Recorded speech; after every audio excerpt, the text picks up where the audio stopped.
Hi నమస్తే. మీరు చూస్తున్నారు తెలుగు లెర్నింగ్ హబ్. నా పేరు జ్యోతి. ప్రీవియస్ క్లాస్లో మనం వర్ణమాలలో భాగంగా అచ్చులు నేర్చుకున్నాం.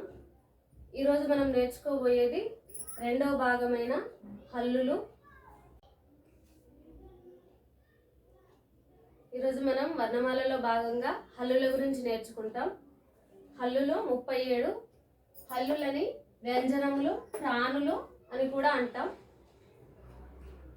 ఫస్ట్ క, ఖ, గ, ఘ, ఇన్య, చ, ఛ, జ, ఝ, ఇని, ట, ఠ, డ, ఢ, అణ, త, థ, ద, ధ, న, ప, ఫ, బ, భ, మ, య, ర, ల, వ, షే, ష, స, హ, ళ, అక్ష, బడిర.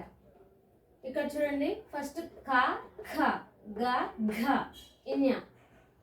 ఇదేమో సింపుల్ గా క అని చదవాలి. నెక్స్ట్ ఒత్తు ఖ, దీన్ని ఖ అని గట్టిగా చదవాలి, కొంచెం వత్తి పలికినట్టు చదవాలి. ఖ, దీన్ని ఘ, ఛ, ఝ, ఠ, ఢ, థ, ధ, ఫ, బ ఇలా చదవాలి. ఫస్ట్ క, ఖ, గ, ఘ, ఇన్య. ఈ లైన్ ని, ఈ 5 అక్షరాలని క వర్గం అంటాం. ఫస్ట్ ఉన్న అక్షరం క కాబట్టి దీన్ని క వర్గం అంటాం. నెక్స్ట్ లైన్ చ, ఛ, జ, ఝ, ఇని. ఇది ఫస్ట్ చ అక్షరం ఉంది కాబట్టి ఈ లైన్ ని మనం చ వర్గం అంటాం. నెక్స్ట్ ట వర్గం, తా వర్గం, అలాగే పా వర్గం. ఇక్కడ కా నుంచి మా వరకు స్పర్శాలు అంటాం. ఇక్కడ నుంచి కా నుంచి మా వరకు స్పర్శాలు అంటాం. ఈ స్పర్శాల్లో మళ్ళీ 2 టైప్స్ ఉంటాయి. కా నుంచి మా వరకు స్పర్శాలు. దీంట్లో ఫస్ట్ లైన్ క, చ, ట, త, ప.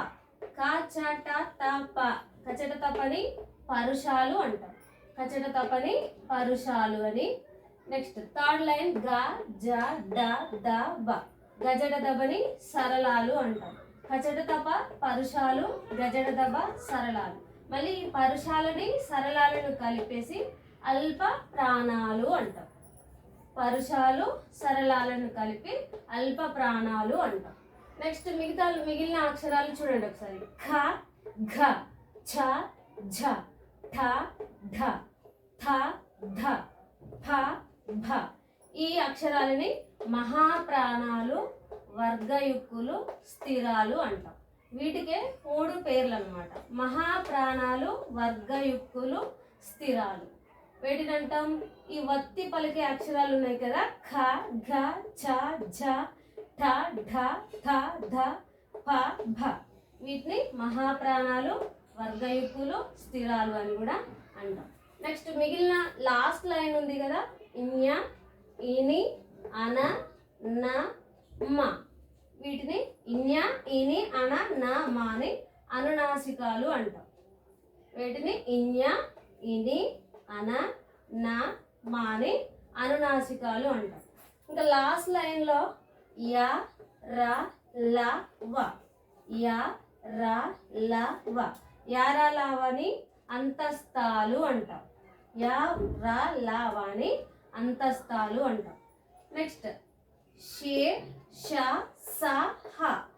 షే, ష, స, హ. వీటిని ఊష్మాలు అంటాం. ఊది పలకడం అంటే ఊది పలుకుతాం కాబట్టి లాస్ట్లో మనం గుర్తుపెట్టుకోవాలి. షే, ష, స, హ అని ఊష్మాలు అంటాం. ఒకసారి చూడండి, కా నుంచి బండిరా వరకు ఇక్కడ చూడండి 37 రావాలి. హల్లులు 37 రావాలి. ఇక్కడ ఒక చ అనేది ఉంటుంది. ఇక్కడ జ, చ, ఛ, ఛ, జ, ఝ, ఝ ఇలా వస్తాయి అన్నమాట. ఇప్పుడు ఇక్కడ ఉన్న అనే అక్షరాన్ని సంయుక్త అక్షరం కింద తీసుకుంటాం. ఇప్పుడు మిగతావన్నీ ఇక్కడ 37 హల్లులు వస్తాయి.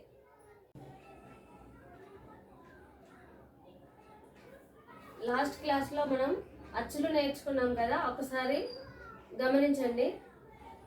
ఆ నుంచి అహా వరకు అని కొత్త బుక్లలో ఆ నుంచి అహా వరకు అనే అచ్చులు ఇవ్వబడుతున్నాయి కొన్ని బుక్స్లలో. ఒకవేళ మీరు కాంపిటేటివ్ ఎగ్జామ్స్కి ప్రిపేర్ అయ్యే వాళ్ళు ఎవరైనా ఉంటే ఆ నుంచి అవు వరకు అచ్చులు అవి 14 ఉంటాయి. కాకపోతే రూ రూ తర్వాత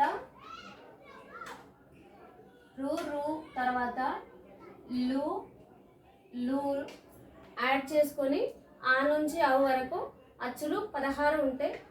ఇది ఒకసారి గమనించండి. నా వీడియో కనుక మీకు నచ్చినట్లయితే సబ్స్క్రైబ్ చేయండి, లైక్ చేయండి, షేర్ చేయండి, కామెంట్ చేయండి. Thanks for watching.